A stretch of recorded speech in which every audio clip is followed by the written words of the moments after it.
من فترة قريبة جدًا شُفنا كاب فيردي أو الرأس الأخضر بتتأهل نهائيات كأس العالم. كاب فيردي أو الرأس الأخضر خلّينا نقول عليها الرأس الأخضر، عدد سكانها حوالي 500 مليون نسمة، وواحدة من أصغر الدول في العالم، ولو حد قال لي ما عادي يعني ما في منتخبات ضعيفة كتير جدًا اتأهلت السنة دي لكأس العالم 2026 وأنفانتينو هو اللي بوّظ كرة القدم وكأس العالم هتبقى نسخة ضعيفة، أحب أقول لك إن الرأس الأخضر اتأهلت على منتخب الكاميرون، عارف يعني إيه منتخب الكاميرون؟ واحد من أعظم وأفضل المنتخبات في تاريخ أفريقيا، وبعدين أنا عايز أتكلم في حتة المنتخبات إن المنتخبات كتيرة اتأهلت ضعيف، يعني أنت كنت سايب أوكرانيا ودول زي غينيا وكوستاريكا ما كل ده كان بيتأهل لكأس العالم وعادي يعني هي حاجة كويسة وحاجة وحشة في نفس الوقت أنا عارف الموضوع ده. المهم يعني الرأس الأخضر مش بس أول مرة إن هي توصل بس لنهائيات كأس العالم، بل إنها في أفريقيا السنة اللي فاتت كانت عاملة أداء كويس جدًا وقدرت إن هي توصل لربع نهائي لأول مرة في تاريخها، وهنا نفهم إن البلد دي ماشية على خطة كويسة جدًا في كرة القدم وهتوصلها لمراحل جبارة، برغم إن عدد سكانها قليلين وفي نفس الوقت هي مش بلد كبيرة جدًا. وعلى الجانب التاني بنشوف منتخب زي اليابان اللي قدر إن هو يكسب البرازيل 3-2 بعد ما كان البرازيل متفوق عليهم ب2-0 بيعمل رومنتادا وبيعلم البرازيل درس تقيل جدًا في كرة القدم وهو إنك ما تستهينش بخصمك، ده غير كمان إن اليابان بدأت إن هي تتكلم عن مشروع 2050 اللي هي بتجهّز اللي هم من الشباب والناشئين، يعني هم عندهم منتخب قوي جدًا بالنسبة لي هو من أفضل 10 منتخبات موجود حاليًا، وفي نفس الوقت اليابان بتتكلم عن إن هي بتجهّز جيل قوي جدًا ل2050. وعلى الجانب الآخر خالص بنشوف أسامة نبيه بيبدأ إن هو بيتكلم في برنامج وبيقول بكل فخر وتكبُّر إن هو ما هوش فشل وإن هو ما عندوش مشكلة وإن هو عادي جدًا، وأنا مستغرب جدًا التصريحات دي، وفي نفس الوقت بتلاقيه بيقول لك إن إحنا مش هنقدر نكسب منتخب زي اليابان، اليابان عمرها ما هتوصل لتاريخك أو عراقة المنتخب المصري في كرة القدم، يا عم بلاش اليابان، في نفس الوقت بتلاقيه بيقول لك إن إحنا مش هنقدر نكسب نيوزيلندا، طب أنت هتكسب مين؟ لا اليابان قدرت تكسبها ولا نيوزيلندا، وهنا هنبدأ نتكلم في موضوع مهم جدًا في الحلقة دي، وهي إزاي الكرة المصرية هتبدأ إن هي تنقرض بسبب التخلف اللي بيحصل فيها. أولًا كرة القدم في مصر هي واحدة من أهم الألعاب في التاريخ، بل هي أهم لعبة في تاريخ مصر كلها، ومصر أغلبها بيشجع كرة القدم، سواء الأهلي أو الزمالك أو الإسماعيلي أو الاتحاد السكندري أو المصري البورسعيدي أو أي فريق في مصر، فأغلبنا بنشجع كرة القدم، وأغلبنا بنحب المنتخب المصري. أنا شخصيًا ما عنديش مشكلة إن فريق يكسب دوري أبطال أفريقيا، عادي جدًا، ما عنديش مشكلة إن فريق يكسب دوري أبطال أوروبا، أصل الكرة هي بالنسبة لي ترفيه الأول، أنا ما باستمتعش بالأفلام أو باستمتع بأي حاجة زي ما باستمتع بكرة القدم، عشان كده أنا باحب كرة القدم جدًا وخصوصًا منتخب مصر اللي أنا اتربيت عليه من وأنا طفل، عن إن المنتخب ده هو السبب الرئيسي في السعادة، وأنا ما عنديش مشكلة مع الفرق أصلًا، يعني أنا ما بازعلش لو الفرق خسر لأن مهما كانت الكرة موضوع مجرد ترفيه مش أكتر، لكن بالنسبة لي المنتخب ده قضية وطنية، ما تناقشنيش فيه، أنا باحزن جدًا لما المنتخب يخسر وبافرح جدًا لما المنتخب بيكسب. المهم خلينا في موضوعنا، أسامة نبيه ابتدى إن هو يتكلم في كلام مش فاهم إيش هو سببه، وكمان مش عاوز يعترف بفشله إن هو فشل مع المنتخب، بل وهو حتى مش عاوز يعتذر لجماهير المنتخب المصري،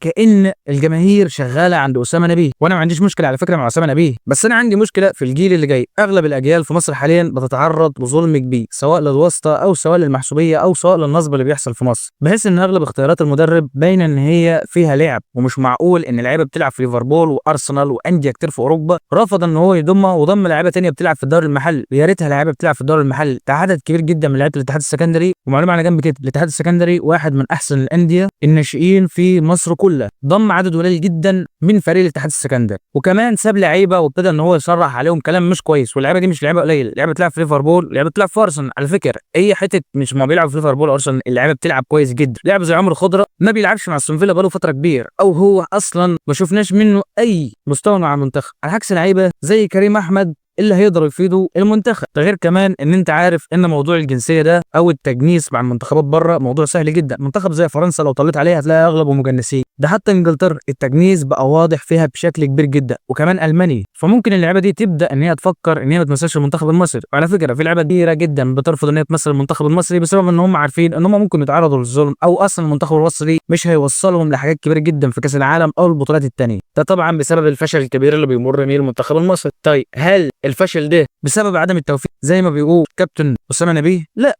الموضوع مش قصة فشل، الموضوع قصة فساد، فساد كبير في المنظوم، فساد حتى مش دعم، بدأنا نشوف لعيبة بتتجنس لأمريكا، زي ما شفنا لاعب شفته في آخر فترة وحزنت جدا عليه إن هو بيتجنس لمنتخب أمريكا، ومش بس كده أغلب الجماهير بتشجع وبتقول له كويس إن أنت عملت كده كويس، اللاعب قال إن هو ما كانش بياخد التدريبات الكويسة، كمان ما كانش بياخد مبلغ مادي كويس يعيشه الحياة اللي يقدر إن هو يعيش، اللاعب اتجنس لمنتخب أمريكا، والمشكلة مش هنا بس، المشكلة إن أغلب الجماهير في مصر حاليا بتقول لك ما تتجنس يا عم، انجز نفسك، اخلص من الكابوس اللي أنت عايش فيه، لأن هو هيروح أمريكا معيشة أفضل، حياة أفضل افضل، فلوس اكتر، بعد ما يخلص مشواره هيكون لاعب معتزل. وطبعا في دعم كبير جدا من الاتحاد الرياضي في امريكا على اللاعب المعتزل. فالقصه هنا دي ابتدت تكبر شويه، وانا شايف ان الموضوع ما هوش كويس خالص، وشايف كمان ان في عدد كبير جدا من اللعيبه اللي بتظلم، سواء في اللعيبه اللي هي بتتاخد بالوسط. انا ما عنديش مشكله مع الوسط، او عندي مشكله ان ابن لاعب كذا بيلعب، بس انا عندي مشكله ان انت تدي لاعب حق مكان لاعب تاني، او ياخد مكان لاعب تاني وهو اصلا مش عارف يقدم ربع اللي هيقدمه اللاعب التاني ده. في ناس بتكره كلمه استثمار في كره القدم. الاستثمار في كره القدم مش حاجه وحشه، الاستثمار في كره القدم هو السبب الرئيسي في تطور منتخبات زي الارجنتين وانجلترا وفرنسا والبرازيل، لان الاستثمار في المواهب حاجه مهمه جدا. عندك لاعب زي نونو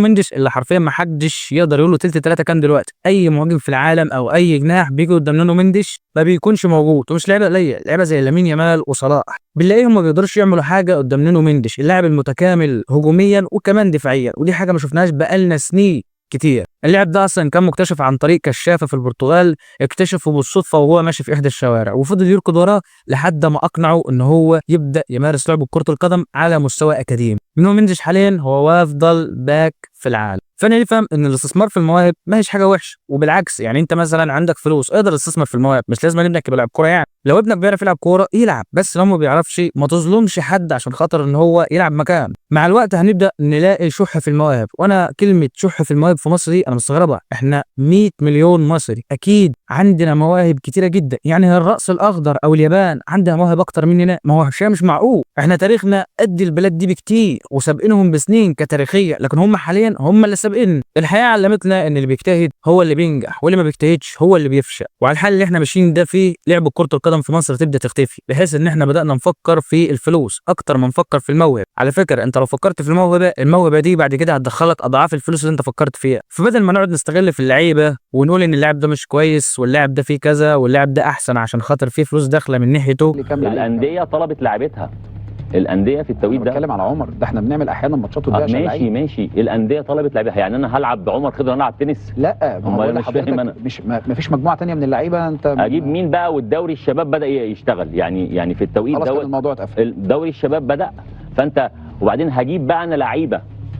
اعمل بيها ايه وهي مش هتسافر معايا؟ انا عايز لعيبتي اللي هم شغاله معايا. فلما الانديه طلبت لعيبتها رجعت لعيبتهم، بعدين رجعت بقى في الاجنده الدوليه اللي هي تواريخ الاجنده الدوليه اللي هي من 1 ليوم 9. ماشي، جبت لعيبتي مره ثانيه.